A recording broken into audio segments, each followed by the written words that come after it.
12월 달 이 성탄을 또 기다리며 또 오늘도 은혜 자리에 나오신 여러분들을 주님의 이름으로 축복합니다. 우리가 세상을 살아가면서 이 하나님의 방법과 이 세상의 방법이 참 많이 다르다는 것을 깨닫고 살아갑니다. 어떨 때 보면 정반대처럼 느껴질 때가 더 많은 것 같아요. 이 세상에서는 잘나고 높아지는 그것이 강한 경쟁력이 되어진다고 하지만 하나님은 이 낮아지심으로 그 승부를 보시고요. 또 세상에서는 큰 것을 성취하려고 하지만 하나님은 작은 것을 통하여 세상을 변화시키셨어요. 세상은 막 요란하게 떠들면서 자기 자신을 드러내고 자랑하지만 하나님은 언제 오셨는지도 모르게 조용하게 이 땅 가운데 오셨습니다.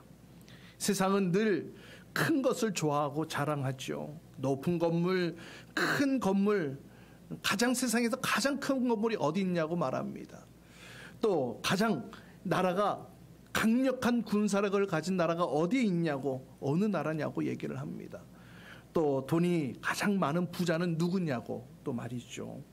요즘 같은 시기에는 또 월드컵 어느 나라가 우승을 하느냐 뭐 이런 관심도 중요한 것 같아요. 또 또한 그보다 이 월드컵 이후에 그러면 이 월드컵에서 가장 두각을 나타낸 이 선수, 어떤 선수가 가장 큰 연봉이 증가할 것이냐, 혹은 또 B클럽 제의는 또 어떤 선수가 받을 것이냐, 뭐 이런 것들에 대한 관심이 높아지는 것 같습니다. 뭐 교회도 별반 다를 바가 없을 것 같아요. 어느 교회가 가장 큰 교회인가, 이런 관심사들이 사실은 세상에서 주목하는 그런 이야기들, 관심입니다. 때로는 그 가운데서 작은 것에 관심을 보이기도 합니다. 관심을 기울이기도 하지만 그런 작은 것에 대한 관심들 그렇게 오래 가지는 못한 것 같아요. 여러분, 예수님께서 이 땅 가운데 오셨을 때에 여러분 어떤 모습으로 예수님이 이 땅 가운데 오셨습니까? 이 땅에 만유의 주로 오셨습니다. 만왕의 왕으로 오셨습니다. 아멘. 그런데 정작 예수님은 그 만왕의 왕으로, 만유의 주에 마땅한 어떤 왕궁의 모습이 아닌 작은 마국간에서 오셨고요. 멋진 왕자의 요람이 아닌 말구유에 누이셨던 예수님의 인생의 첫 시간들이 바로 이러한 모습 가운데에 흘러갔던 것들을 보내게 됩니다. 또 예수님이 나신 마을은 어떻습니까? 화려한 성, 예루살렘 성이었습니까? 아니죠. 작은 시골 마을 베들레헴이라는 동네에서 태어나셨습니다. 또 예수님은 이스라엘의 중심이 아닌 변방 나사렛이라는 작은 동네에서 30년의 시간을 보내셨어요. 3년을 사역하시기 위해 어쩌면 30년의 시간을 준비하고 기다리셨지는 않았는지, 정말로 온 세상의 구원자라면, 이 땅을 온 만민을 구원하기 위해 오신 분이라면 적어도 세상 가운데 멋지고 화려하게 드러나야 함에도 불구하고 하나님은 이러한 방법으로 예수님을 감춰두셨어요. 아니, 어쩌면 너무나 작고 너무나 작은 낮은 자리에 오셨기 때문에 세상이 알아채지도 못했고 또 관심도 갖지 않았을 것인지 모르겠어요. 이런 모습들을 보면 세상의 방법과는 너무나도 다른 모습으로 예수님께서는 이 땅 가운데 오셨다는 것을 보게 됩니다. 세상과는 다른 방법으로 가장 낮은 곳으로 오신 예수님. 여러분, 바로 그 낮은 곳에서, 그 가장 낮은 곳에서, 세상이 주목하지 않는 그곳에서 하나님의 구원의 역사는 시작되어진 줄 믿습니다. 심지어는 모두가 꺼리고 저주스럽다고 얘기하는 그 십자가를 통하여서 모두가 놀랄 만한 구원의 역사들을 이루어 가셨던 것들을 보게 됩니다. 그리고 그 예수님을 통해 주신 그 구원, 그 어느 누구도 빼앗을 수 없는 놀라운 구원이 바로 저와 여러분의 것이 되어진 줄 믿습니다. 사랑하는 여러분, 오늘 이 시간 우리에게 주어지는 말씀들, 우리에게 들려지는 말씀, 우리에게 부어지는 말씀을 통해 하나님의 놀라운 역사가 다시금 우리의 인생 가운데에 새롭게 시작되어지는 은혜가 있기를 주님의 이름으로 축복합니다. 가장 낮은 자를 통해, 가장 낮은 곳을 통해 임하신 예수님, 그 예수님을 기다리는 우리의 마음속에 이런 하나님의 위대한 역사들이 성취되어지고 또 하늘의 은혜가 가득 채워지는 귀한 시간 될 수 있기를 주님의 이름으로 축복합니다. 아멘. 아멘. 구약의 선지자 이사야 선지자는 예수님에 대하여 평화의 왕으로 오실 것을 선포했지요. 이사야 9장 6절에 보면 놀라운 좋은 자, 전능하신 하나님, 영존하시는 아버지, 평화의 왕으로 이 땅에 메시아가 올 것이다. 예수님이 올 것이다. 그렇게 선포했는데요. 그 외에도 수많은 선지자들이 메시아의 오심을, 예수님의 오심을 예언하셨고 또 선포했습니다. 그리고 그 메시지는, 그 예언들은 예수님의 실제 오심으로 인하여 완성되어지고 성취되어졌는데요. 이 누가복음 1장에는 이 예수님의 탄생 이야기가 기록되어져 있는 대표 사복음서 가운데 한 구절입니다. 특별히 이 누가복음 1장에는 이 신약에서 대표격 선지자로 활동하는 이 침례 요한에 대한 이야기들이 쭉 펼쳐지고 있는데요. 그 이후에 마리아의 잉태 사건을 알리는 이 예수님의 이야기가 배치되어져 있습니다. 이렇게 배치한 이유가 있는데요. 이 예수님이 바로 이 선지자들이 얘기한, 예언한 그 메시아이심을 드러내는데 그 목적이 있어서 그렇게 배치해 놓은 것을 보게 됩니다. 특별히 이 침례 요한과 이 예수님의 탄생 예고, 또 이 탄생 사건은 많은 대조점을 가지고 있는 것을 보게 됩니다.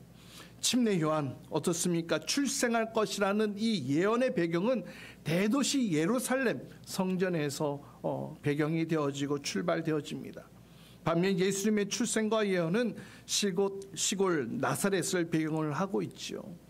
또 침례 요한은 성소에서 이 제사장 사가랴를 통하여서 그 침례 요한의 출생을 예언하였지만, 반면에 예수님의 출생과 예언은 어떻습니까? 나사렛의 작은 시골 처녀 마리아를 통해 임하게 되어졌던 것을 보게 됩니다.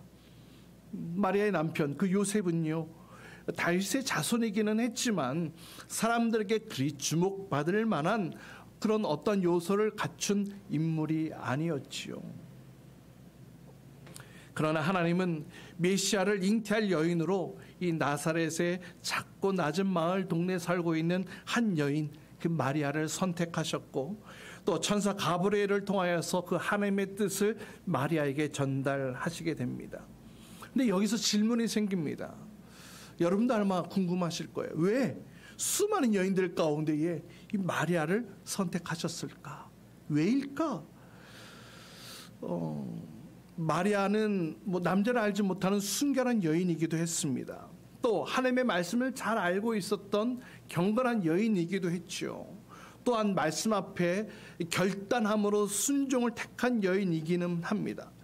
하지만 이런 원인 때문에 하나님이 마리아를 선택하셨다? 그것은 잘못된 선택이고 잘못된 판단입니다. 다시 말하면 하나님이 선택하신 그 원인을 사람에게서 찾으면 안 된다는 것인데요. 왜냐하면 그 원인이 바로 이 가브리엘 말 속에 담겨 있기 때문에 그렇습니다. 28절 말씀 보세요. 우리 같이 함께 다시 한번 읽어봅니다. 28절입니다. 시작. 천사가 안으로 들어가서 마리아에게 말하였다. 기뻐하여라, 은혜를 입은 자야, 주님께서 그대와 함께 하신다. 가브리엘 천사가 마리아를 만나고 이렇게 표현합니다. 뭐라고요? 은혜를 입은 자야. 이것이 마리아에게 건넨 첫 인사였습니다. 그냥 평안하여라, 샬롬 이런 인사와는 다르게 은혜를 입은 자야. 그래서 이 말뜻이, 이 인사가 어떤 의미인지 몰라서 마리아도 갸우뚱했던 모습이 그대로 성경에 담겨져 있는데요. 또 30절에도 보면 두려워하지 말아라 마리아야, 그대는 하나님의 은혜를 입었다. 마리아를 향하여서 은혜를 입은 자라는 사실을 재차 반복하고 있는 것을 보게 됩니다. 그러니까 앞으로 은혜를 받은 자가 아니라는 거예요. 이미 은혜를 입은 자다, 이미 은혜를 누리고 있는 자다, 이 표현에 우리가 주목해야 되는데요. 은혜를 입은 자다, 바로 이것이 다른 어떤 이유보다 마리아가 선택되어진 이유라는 것이에요. 여러분, 은혜가 무엇입니까? 은혜가 무엇이에요? 아무런 자격이 없는 자가 베푸시는 하나님의 사랑과 그 호의를 받았다, 누린다, 그런 의미가 바로 은혜 아니겠습니까? 아무 자격 없는 자가 누리게 되어진 사랑과 호의와 베풀어 주신 그 모든 것들. 따라서 마리아가 선택받은 것은 마리아에게 어떤 선택받을 조건이 있었기 때문에 선택되어진 것이 아니라는 것이죠. 오로지 하나님의 은혜라는 거예요. 하나님의 은혜로 선택받았다라는 겁니다. 그러면 여러분, 마리아만 선택을 받았습니까? 마리아만 은혜를 입었습니까? 저와 여러분도 하나님께 은혜 받은 자임을 믿으시길 바랍니다. 마리아만 신령하고 놀라운 복을 누리고 있는 자입니까? 아니요. 우리에게도 신령한 그 복을 우리도 누리고 있는 자예요. 에베소서 2장 8절 말씀 보세요. 여러분은, 저와 여러분을 향하여 말하고 있는 거예요. 믿음을 통하여 은혜로 구원을 얻었습니다. 이것은 여러분에게서 난 것이 아니요 하나님의 선물입니다. 할렐루야. 믿음을 통하여 은혜로 구원을 얻게 되어졌다. 믿음을 통하여 하나님께서 우리에게 은혜로 선물을 주셨다. 저와 여러분도 이미 하나님의 은혜를 누리고 있는 백성인 줄 믿으시길 바랍니다. 예수를 믿은 것도 하나님의 은혜요, 지금같이 살아온 것도 하나님의 은혜라는 거예요. 지금 내가 이 자리에 앉아있는 것도 하나님의 은혜이고, 이 자리에 함께 예배할 수 있는 것도 하나님의 은혜라는 거. 내가 주님 앞에 봉사할 수 있는 것도 하나님의 은혜이며, 내가 하나님 앞에 마음을 내어드릴 수 있는 것도 하나님의 은혜라는 것. 지금껏 내가 믿음을 지켜온 것도 하나님의 은혜이고, 내가 이렇게 살아온 것도 하나님의 은혜라는 것. 우리는 은혜가 아니면 살아갈 수 없는 존재라는 것입니다. 이렇게 마리아가 선택되어진 것, 그것은 하나님의 전적인 주권에 속한 일이고, 하나님은 마리아에게 그 은혜를 베풀어 주셨고, 또 마리아는 예수님의 어머니가 되어지는 그 은혜를 입은 자가 되었다. 이것이 오늘 누가복음에서 기록하고 있는 사건 사실입니다. 사랑하는 여러분, 또한 천사 가브리엘이 은혜를 입은 자야, 주님께서 그대와 함께 계신다, 이렇게 말하고 있는 것이 마치 이렇게 들리는 것 같아요. 마치 기드온에게 여호와의 사자가 나타나서, 이 사사기 6장 12절에 보면 힘센 장사여, 큰 용사여, 주님께서 너와 함께 하신다, 이 말씀과 오버랩이 되어서 들려지는 것 같은데요. 여러분, 기드온 가장 작은 연약한 자였어요. 하나님께서 그에게 은혜를 베풀어 주셔서 그가 이스라엘을 대표하는 자가 되었고, 미디안의 그 아픔과 그 괴로움과 그 고통, 그 괴로움의 손에서 이스라엘의 사사가 되어서 미디안의 손으로부터 구원해냈던 그 놀라운 기적과 같은 일이 일어났던 것처럼, 가장 작고 낮은 이 마리아를 통하여서 하나님께서 당신의 백성들을 구원할 메시아 예수 그리스도를 나게 하셨다는 거예요. 사랑하는 여러분, 지금도 하나님은 가장 낮은 자, 또 혹은 가장 가난한 자, 혹은 세상에서 주목받지 못한 자들을 들어 하나님의 나라를 이루어가고 계신 줄 믿으시길 바랍니다. 애굽에서 종로로 타던 이스라엘을 하나님께서 당신의 백성으로 선택해 주셨어요. 전적인 하나님의 은혜로 말이죠. 또 애굽의 왕자였을 때가 아니라 미디안 광야에서 자신의 것도 아니라 장인의 이 양떼를 치던 이 모세를 불러주셔서 하나님의 백성을 이끌어낼 위대한 지도자를 세워주셨던 하나님, 그 하나님은 여전히 낮은 자리에 오셔서 그 나라를 위해 헌신할 자들을 찾고 계시는 줄 믿습니다. 그 하나님의 역사가 예수님을 기다리며 또 이 대강절을 보내고 있는 우리 가운데에도 동일하게 역사해 주시기를 간절히 소망합니다. 그 하나님의 놀라운 은혜와 역사가 우리 가운데도 나타날 수 있기를 주님의 이름으로 축복합니다. 아멘. 이어서 31절로 33절까지 말씀 보십시오. 우리 같이 함께 읽어보도록 합니다. 31절로 33절입니다. 시작. 보아라, 그대가 잉태하여 아들을 낳을 터이니 그의 이름을 예수라고 하여라. 그는 위대하게 되고 더없이 높으신 분의 아들이라고 불릴 것이다. 주 하나님께서 그에게 그의 조상 다윗의 왕위를 주실 것이다. 그는 영원히 야곱의 집을 다스리고 그의 나라는 무궁할 것이다. 아멘. 가브리엘이 마리아에게 이야기하는 이 대화 속에는 모순 덩어리가 참 많습니다. 인간의 눈과 현실을 바라볼 때에는 고개를 갸우뚱할 수밖에 없는 그런 사건들이 이어지고 있습니다. 마리아를 통하여 아들을 낳을 것이다. 그리고 이미 이름까지 예수라고 정해주면서 이 자가 위대한 자가 될 것이고 더없이 높으신 그런 분의 아들이 되어질 것이고 또 다윗의 왕위를 잇게 할 것이다. 이렇게 얘기를 하고 있어요.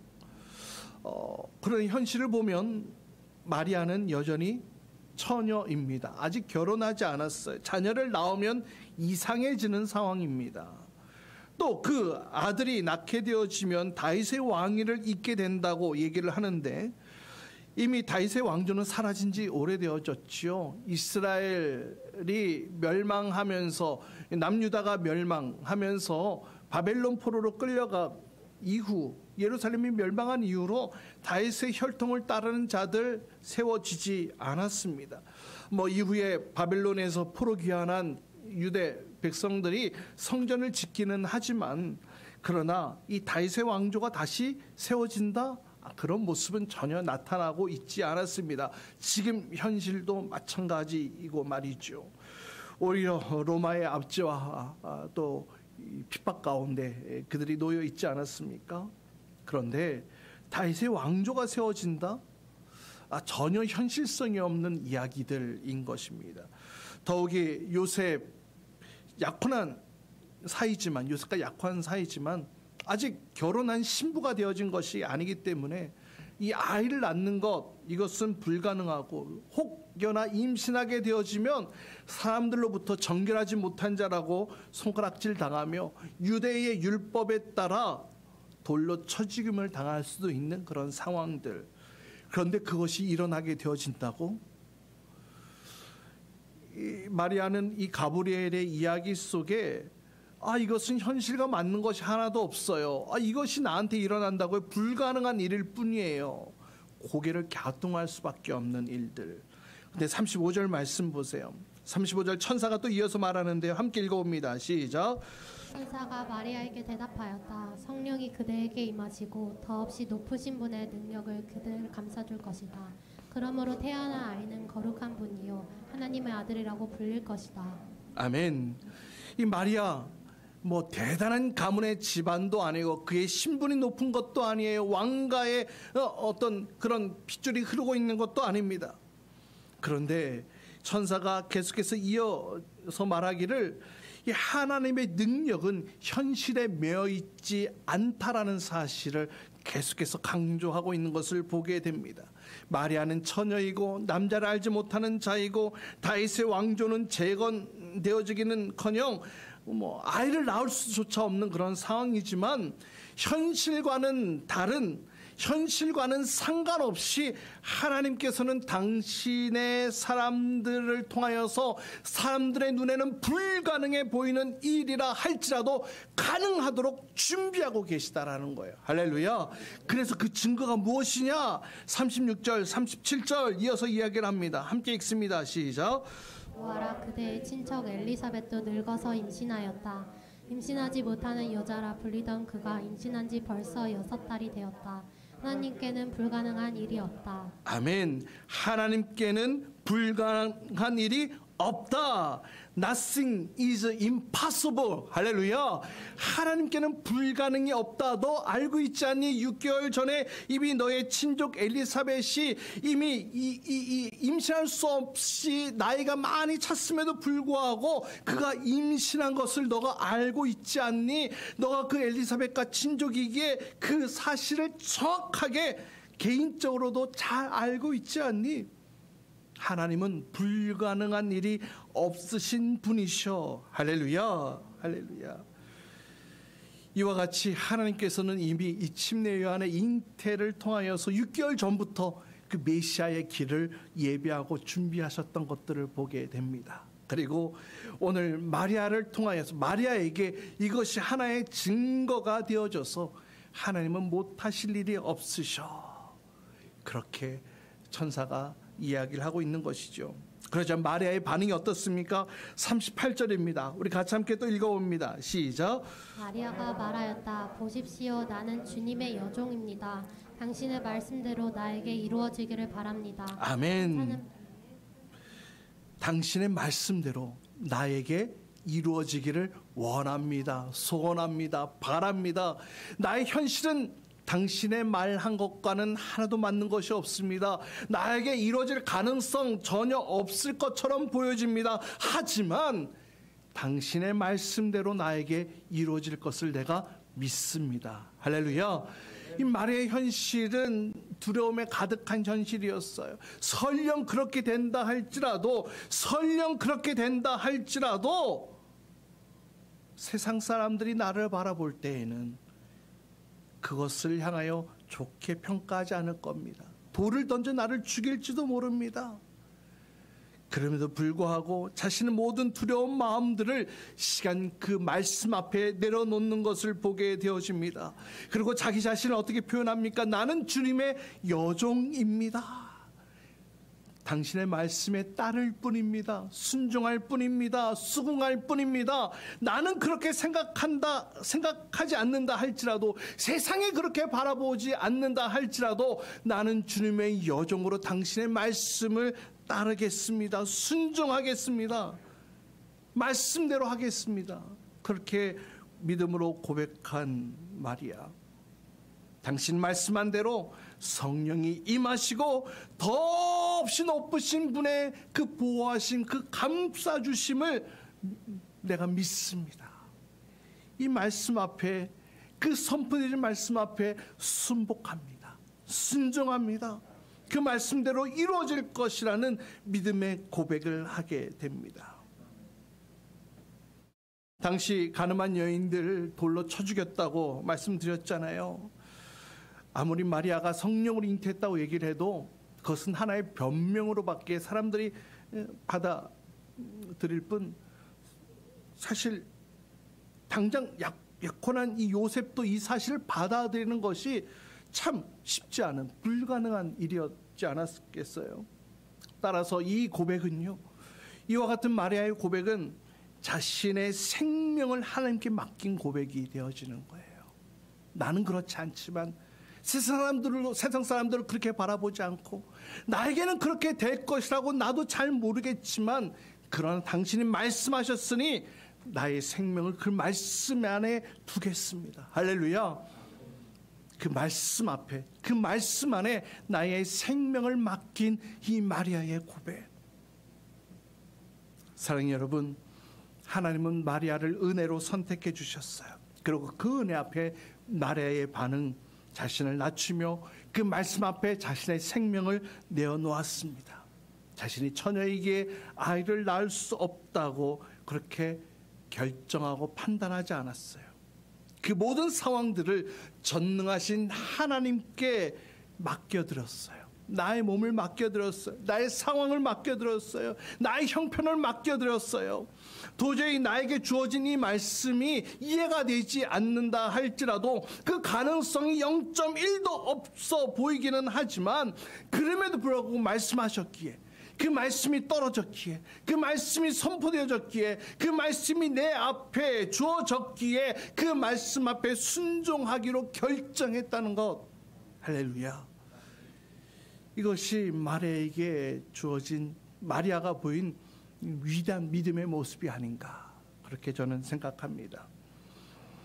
사랑하는 여러분, 만왕의 왕이시자 온 세상의 구원자 되신 예수님의 탄생, 이렇게 하나님의 권능에 의해 이루어지고 진행되어졌습니다. 놀랍게도 이 권능은, 하나님의 그 전능하심은 세상의 유력자들을 통하여서 펼쳐졌던 것들이 아니라 작은 마을 한 동네 한 처녀에게서, 그 마리아에게 나타났고, 마리아가 그것을 믿음으로 반응하며 그 말씀 앞에 자신의 생명을 내어놓았을 때에 아름다운 말씀의 성취가, 예언의 성취가, 이 믿음의 열매들이 맺혀지게 되었던 것들을 보게 됩니다. 한없이 높으시고 거룩하신 하나님의 아들, 다윗의 왕위를 이어 영원히 통치하시고 다스릴 그 영원한 왕의 왕 예수님이 그 별 볼 일 없는 한 여인, 아주 작고 낮은 그 여인, 그러나 은혜를 입은 마리아를 통해 이 땅 가운데 오셨습니다. 하나님은 오늘도 이와 같은 자들을 찾고 계시는 줄 믿습니다. 은혜 베푸실 자를 찾고 계시는 줄 믿습니다. 그렇다면 바로 이러한 일들 통하여서 하나님께서는 우리에게 우리가 알지 못하는 크고 비밀한 일들을 우리에게 펼쳐 가실 것들을 우리가 믿는 믿음으로 나아갈 수 있기를 주님의 이름으로 축복합니다. 은혜 베푸실 자를 찾고 계시는 그 주님 앞에, 주님 내가 여기 있습니다. 내가 그 은혜 입은 자가 되기를 원합니다. 나를 통하여 하나님의 놀랍고 비밀한 일들을 이루어 주옵소서. 이렇게 기도할 수 있는, 고백할 수 있는 자가 될 수 있기를 간절히 소망합니다. 윌리엄 캐리, 선교의 아버지 윌리엄 캐리는 이런 말을 남겼어요. 하나님의 위대한 일을 기대하라, 그리고 하나님을 위해 위대한 일을 시도하라 라고 말이죠. 이번 성탄절 이미 오신 예수님을 축하하며 또 다시 오실 예수님을 기다리는 우리 가운데에 우리를 통해 행하실 그 위대한 일들을 기대하며 나아갑시다. 예수님을 기다리는 이 대강절, 가장 낮은 자를 통해 오신 예수님을 기다리며 우리 모두가 하나님의 은혜 입은 자가 되어 이 땅 가운데 성탄의 은혜를 누리고, 또한 우리 가운데 그 말씀이 성취되어지고 하나님의 나라가 세워져가는 귀한 일에 쓰임받는 저희는 될 수 있기를 주님의 이름으로 축복합니다.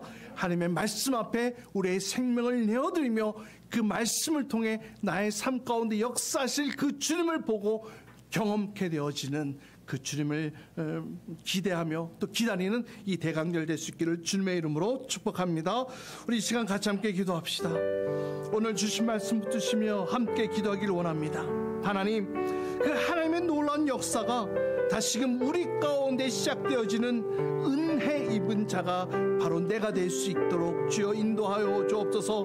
그 들려진 말씀 앞에, 그 떨어진 그 말씀 앞에 믿음의 순종을 통하여서 그 생명을 놓음으로 인하여서 하나님의 권능을 보게 하시고 하나님의 전능하심을 보게 하시고 내 삶 가운데 하나님의 말씀이 성취되어지고 이루어진 것들을 보기를 원하오니 나를 통해 이루어 주옵소서. 내가 그 자리에 있기를 원합니다. 내가 그 자리에 서 있는 자가 되기를 원합니다. 그 주님을 기다리며 그 주님을 사모하며 그 주님을 간절히 바라는 이 대강절을 보낼 수 있도록 주님 나를 붙들어 주시옵소서. 시간 같이 함께 주님 말씀 함께 통성으로 기도하겠습니다. 함께 기도합니다. 주여